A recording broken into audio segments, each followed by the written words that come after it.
Me and my sisters didn't get along, and I could never understand why. They bullied me, tormented me for a long time as a kid. They would dress me up like a girl, telling me that I should have been a female so that I could fit in because nobody wants a brother. They would tell me hateful things because I love to eat. They hurt, they teased, they ridiculed. It was terrifying. Despite my mother doing her best, she was never home long enough to enforce the rules because she had to take care of us. She had to keep us alive and food in the house and a roof over our heads. As the teenage years came to roll around, the once verbal teasing and emotional trauma ended up turning into violence.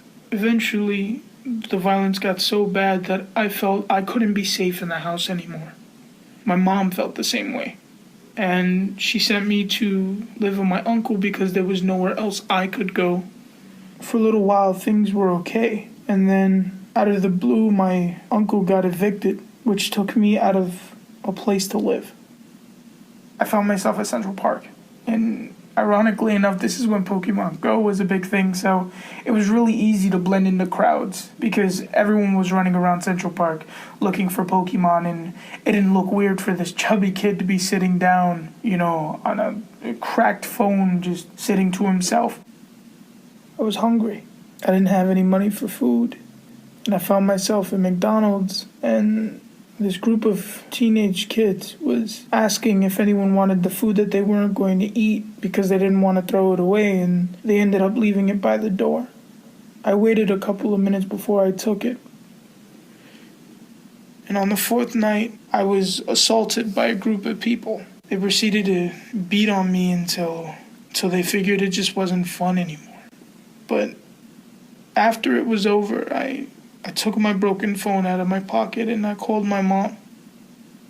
We go about searching for places, and that place led me to an adolescent shelter called Covenant House.